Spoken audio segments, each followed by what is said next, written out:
Welcome to Beyond the Wish, where we delve into the power of wishes and the incredible wish makers who make them possible.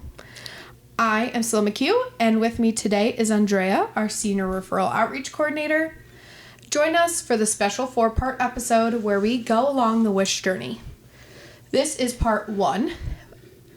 Parts 2, 3, and 4 will be uploaded in the coming days.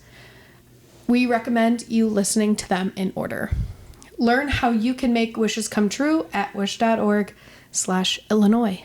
So, Andrea, welcome in today. Thank you for having me, Sloan. I'm very glad to be here. This episode is extra special because before I started on staff here at Make-A-Wish, Illinois, I was Andrea's intern doing referral outreach. So this is the topic that my intro to Make-A-Wish was on. And you did a great job, and I could not be happier that you're back. Me too. So, can you start by giving us an overview of what you do in your role? Yes, that's a tall order, but I will try to keep it brief and concise for our listeners. At the very basics, I handle all the referrals for the state of Illinois. So all the referrals that are placed to Make-A-Wish come to me first. So I am the shore from which the wishes are launched. It's a really great and exciting process. So I handle the intake and medical eligibility process. I work with our referral sources in all of our hospitals, including even hospitals out of state, to verify medical eligibility for a wish. I educate families as well as our medical partners in the hospitals on our criteria and how to refer and when to refer. And I get that information going, and I either move it on into the wish journey, or I let the families know that we have some other resources that we're not affiliated with, but we have places to send them, and to let them know that we are a warm and fuzzy charity. They can call me back with questions. They can re-refer at any time within the age range. So yeah, that's the very basics of where I start my job. And I think this is a really interesting topic to start with, because I think a lot of people, when they hear about Make-A-Wish, they don't necessarily think about how our wish families get connected with our organization. Yeah. Some people think that we go out and find every child that is referred to us.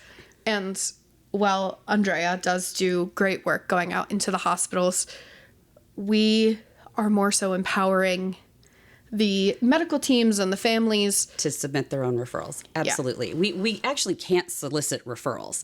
So there's, we'll get into the eligibility and who can refer and how, but we actually can't ask for them. So that is why we go into the community and into the hospitals to make sure that our healthcare team partners and our families know how to refer to us, which is great. We have a great website. It's at illinois.wish.org/refer or /refiera in Spanish. And we can accept those referrals directly from the families. And it gives me a chance to educate people on our criteria and our medical criteria and really connect with them. It's a meaningful way to spread the word, because even some families that aren't medically eligible have come back to say, oh, I didn't realize that, when I go through all the criteria with them, and they send another family my way. So it's meaningful work, and it's valuable no matter which way the journey goes. So let's just dive right into it. Let's do it. Who can refer a wish child? Okay, so this is important. The wish referral, the wish process starts with the referrals, and referrals can come from a family member with direct knowledge of the child's medical condition, because that's important, and I'll get to why in a minute. It can be the healthcare team. If the child themselves is old enough, they can refer. One of my favorite referrals ever was from a 16-year-old who called me from the hospital. And he got his wish, so that was awesome. And those are who can refer. A lot of times we have a lot of well-meaning, friends and neighbors that will see something going on social media and say, "Oh, this kid needs a wish," and I'm like, "That's fantastic. Please share information about us with the family." What's so great is if they go to our referral portal, it says are you a family member? Are you a healthcare team member? Or are you someone else? And if you're someone else, instead of referring, it gives you an option to share information about Make-A-Wish with the family, which is a really great thing to empower them to share the information while letting them know we really need to talk to the family, because our criteria is that you have to have permission of the family to make the referral. We don't want to surprise people, and especially if they don't know us. So yeah, we have the families themselves do it, the healthcare team do it, and then others are welcome to share. And can you dive into The criteria? the criteria? Who Let's is do it. eligible for a wish? Who is medically eligible for a wish? So we serve the children that reside in the state of Illinois. Other chapters have other regions. We serve all of the state of Illinois. They can't have had a wish before from us. There are some other wish granting organizations that count as competing wish organizations. Families can call me if they want to know which ones those are, but there aren't many. And they have to have a medical condition that is currently critical and life-threatening, that is placing the child's life in jeopardy at the time of the referral. And that's a little bit of a gray area sometimes because we see a lot of medical complexity. We treat each wish as unique and each child as unique. So nothing is auto disqualified from a wish. Every single referral that comes in gets the same time and attention to try and determine a medically eligible condition before we either move forward or we don't move forward and leave the door open. And all that time and attention to each referral that's submitted is done by Andrea. Yep. She is going through and talking with families, calling them up, checking in, and having these conversations to determine if a child's condition is eligible. Yep. There's a little over 1,300 referrals last year. It's a lot of phone calls. It was. Yeah. It was. But we're happy to do it, and I'm happy to do it. In terms of age, Yep.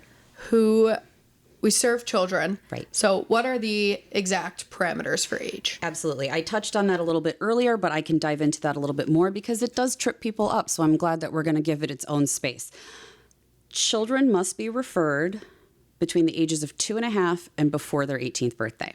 So what does that mean? It means that if you have a very young child, they may not understand the wish journey. The wish journey is very intentional in terms of trying to create the experience of hope, strength, joy, and resiliency while they go through their illness. And young children may not understand that. So I do provide other resources for other organizations for families that would not rather wait. But that is why we don't start the process until the child turns 2.5.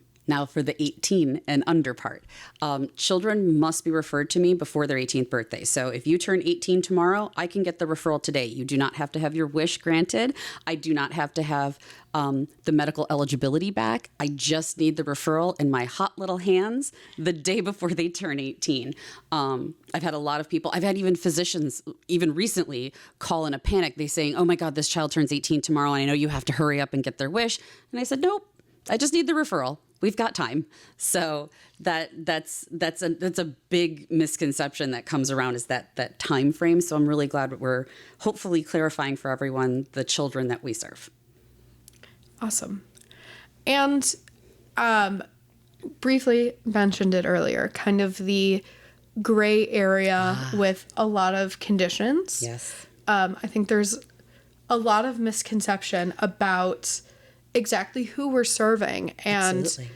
I know a lot of people, I've heard from a lot of wish parents, myself, that when they hear from their physician that, your child is eligible for a wish, their mind automatically goes to the worst Absolutely. case scenario. And they think, oh my gosh, my child is dying. Absolutely. And that is not always the case. No, it's a really common misconception.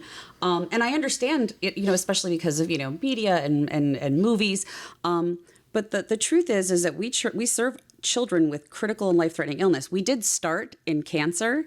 And so I think we'll always be associated with cancer. And I'm really proud to serve that community. But they are not the only children that we serve. And I'm very happy to say that more than 75% of our wish children go on to recover from their illness and live beautiful lives. We have Wish alum board members. We have Wish alum staff.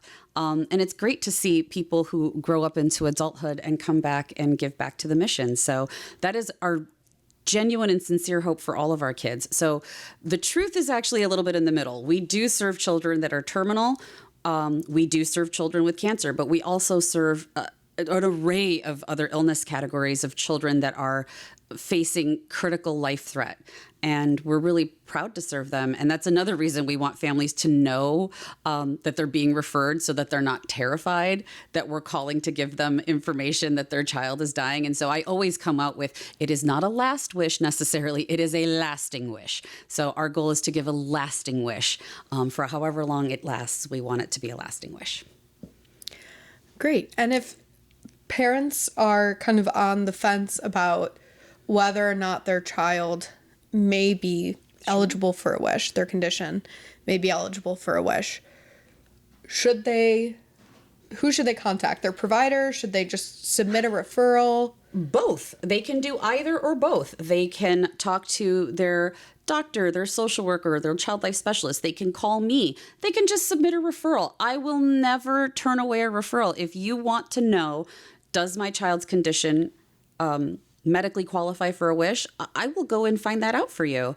And I've had a lot of families that say, well, I wasn't really sure. And I said, that's okay. That's what I'm here to help you with.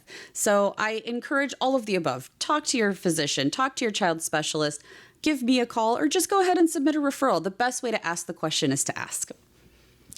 And for medical providers, what can they do? Because they have the direct insight of a child's condition. They're there.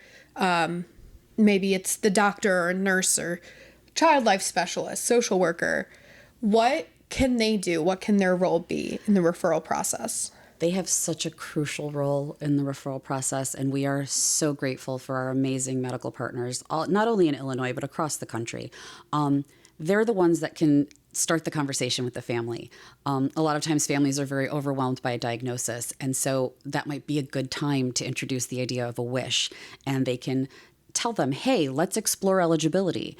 And here's what Make-A-Wish is about. And no, it's not because your child is terminal, if it's not the case. And they can kind of guide the family. And a lot of times, again, with medically complex children, families can be very overwhelmed. So they can go ahead and submit the referral on the family's behalf with their permission, and I can just work directly with them so that the first time the family hears from us is a welcome call. So they don't have to go through the stress of trying to figure out, even though we've made it extremely simple to refer online in under 5 minutes, sometimes that's still asking too much of a family in crisis. So that's another way they can partner, is to just take the process over for them. And if there are medical providers listening who may not have worked with Make-A-Wish before. Absolutely. This may be a new topic for you. Who should they get in touch with to learn more? They can get in touch with me. Absolutely. Reach right out to me. And we do so many different things. We really tailor our outreach and education based on what they need. So if they just need some pamphlets and a phone call, I can talk them through some things and mail them some things. If they have a staff that they want to really dig into, any particular specialty, or if they want to get the whole overview, we can come to them. Sometimes we bring breakfast. Sometimes we bring lunch. It can be a pretty nice experience. We can, have a little lunch and learn. So really, it's whatever they need. I will meet them where they're at. Sometimes they just want an email with more information. I will give you whatever you need, and I will meet you wherever you're at. Awesome. So I will include your contact information. Please do. With this episode. So if you are a medical provider who wants to learn more and refer your patients, Andrea will give you the rundown of what you need to know and how to be involved. I would love to do that. As a family submits a referral, what can they expect that referral process to look like? That's a great question, because it varies wildly. Every referral that I get will be at least looked at the very same day it's submitted. it could go a couple of different ways. So when you submit the referral, you get an automatic notification acknowledging that it's been submitted correctly, and then it comes to me. So what I will do is I will evaluate if I have enough information to move forward and just send the verification forms to the medical team, or if I need to reach out to the family. So if I need to reach out to the family, they'll get an email either the same day or the next day, kind of depending on what time they submit the referral. And they'll get an email requesting additional information. I'll just let them know what else I need. And if it's easier, they can always schedule a phone call with me, and that offer goes in to that email. If I don't have their email address, I will text them, but I find that many people these days and age do not pick up calls they don't recognize. So if you get a call that you don't recognize, it might be Make-A-Wish, so pick up for me. But I do make many attempts to reach out and get all that additional information. And then I will send it off to the healthcare team, because we do have a process called diagnosis verification. So it's not that we don't trust you, but we do have pretty detailed and precise medical criteria. So what we do is we have the smart form sent to the medical team. They will fill it out, and it asks questions based on the answer. So it's a really smart form. It's very cool. And then it comes back to me, and either they've answered enough questions that we can determine eligibility right out the gate, or we need additional information from them.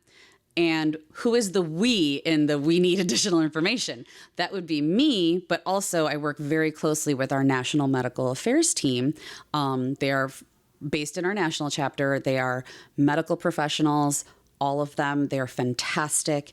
And they also work with our National Medical Affairs Council, which is a group of leading pediatric specialists across the country, across specialties, that help set our criteria and also help us determine, what's an eligible condition. So we work very closely with them. So that's why we're gathering that information, so that we can verify that this meets our criteria and we can move forward. So that process can take anywhere from a day to a couple months. If families are wondering where they're at in the process, they're always welcome to reach out to me, and I will keep them in the loop. But generally, it's pretty quick. It takes usually a week or two when it's cut and dry. But as we mentioned, there's a lot of gray there, so I leave no stone unturned. One of the kind of common questions I'm asking everybody who is coming on the podcast is, what has been your most impactful moment at Make-A-Wish? Oh, that's a big question. I just had my 6th anniversary. That's a big question. I've had several. And I'm also a wish granter, so everything I've ever done means the world to me. But what I will say is that I had one wish that, just because of where we were in terms of time, space, and staff, that I actually worked on it from beginning to end, and in a way that I will never touch another wish. We weren't a fully automated system like we are now, and accepting those online referrals in a quick process. So I took the referral over the phone from the family that was there with their social worker. I processed that referral, and at the time I was handling what is now called the medical wish clearance paperwork. So I got their medical wish clearance, and then when the wish turned into a rush, the wish was being granted by staff, but one of the staff members had a commitment and could not make the wish. So I jumped in to grant the wish on the day of, and very, very unfortunately, the child did pass away, and we went to their service. And at the time, I still owned the process for registering a star in their name. I'm sure you'll talk about this on the podcast with our Wish alumni manager, but when a child does pass away on the Wish journey or after the Wish journey, we register a star in their name at the International Star Registry, so that they always have a little star to remind them of their beautiful little one. So I ordered the star for that child as well. So I touched absolutely every inch of the process for that family. Mentioned the rush wish. Yes. Can you dive a little bit into that and explain what a rush wish is? I would love to. So that's very much an internal term, but it's an important one to understand. So if a child's illness is diagnosed with not a lot of time, the medical team may refer it and ask us to accelerate the wish process, because we want to guarantee that we give the family a beautiful experience. And unfortunately, some illnesses can take a turn, and we might need to accelerate the process. But it's not always bad news. Sometimes there's going to be a procedure or treatment with lengthy recovery coming up. And so instead of trying to have a child hold on until after that big, long recovery, we may want to accelerate the process and get their wish granted more quickly. So that's really something that we leave to the medical team, and that's part of the education and outreach that we do with them. The forms that we have even ask them, like, does this wish need to be accelerated? What's the time frame? What's the medical reason? Of course, there are families like, could we maybe go a little faster? And, I get that schedules are hard. Employers aren't all as wonderful as Make-A-Wish in terms of flexibility. I get it. And we will work with families as best we can. But we really do leave that acceleration process up to the medical team to let us know that it needs to be done. And also, we don't force that on families. If they're not ready to speed it up, like if a child has a big procedure coming up and with a long recovery and they really don't want to rush the process, they can wait. We let them wait. We want them to have the experience they need. But the wish journey is very intentional. It's really intentionally structured to build that hope, that strength, that joy along the way, the anticipation. So we prefer not to go fast if we can avoid it. So we really do wait for a medical reason to accelerate a wish. Because I'm sure we will touch on this in one of our next episodes, but the wish journey as a whole could take like I a think year. average is about 12 months at this point. Yeah. About a year. And so a rush may be it may be month, anywhere. Yes. maybe 2 months or 6 months. Yes. But making sure that Absolutely. We can accommodate any time frame that the healthcare teams provide us. But yeah, we want them to have that whole journey. We want them to have that experience and take that year to build that anticipation for that wonderful, wonderful wish day that will hopefully become that lasting impact. So we don't want to accelerate that if we don't have to. So kind of the reason for this, spreading this episode out into 4 parts to touch on each part of the wish journey, is because, like you said, it is so intentional, and everything we do has a reason, and we want families to have that insight, or volunteers or medical professionals of what wish families are experiencing, what they can expect, and really the reason behind the journey. Absolutely. Because like you said, it builds the hope, it builds the resiliency, and there is so much that goes into making a wish possible. Absolutely. And we really want them to have that joy, to have something else to look forward to that's not another doctor's appointment, to have something else to talk about that's not their diagnosis. And one of the things we do is we let kiddos, drive the wish. Like, it's their wish. It's not mom's wish. It's not dad's wish. It's their wish. And one of the things I do as part of the referral process is explain to people, you don't need to know what your wish is coming in. And again, I know you're going to get into this in other episodes, but part of the process is discovering what is your true heartfelt wish. Because especially when we're dealing with children who are facing critical and life-threatening illness, they have to relinquish so much autonomy. They have to put their trust in their parents, in their doctors, in their nurses, social workers, all of their caregivers. And this gives them a chance to own something and drive it. And so that's another reason we prefer not to accelerate that process, because we really want them to be in that driver's seat for as long as possible and build that strength, that hope, that joy. We want to give them that. Yeah. Thank you for joining us today for this episode of Beyond the Wish. Come along tomorrow for part 2 of this 4-part episode. I will be chatting with Kayla about the wish discovery process of the wish journey. All 4 parts are already live on our YouTube channel in one video if you want to watch it all the way through. If we have inspired you to become a wish maker, visit wish.org/Illinois to learn how you can help local wish children. If you are a medical professional who wants to get involved with Make-A-Wish and refer your patients, contact Andrea. She can get you set up with everything you need to know. And if you are a child or a family who you believe has a eligible condition, you can find all the information about the referral process on our website as well.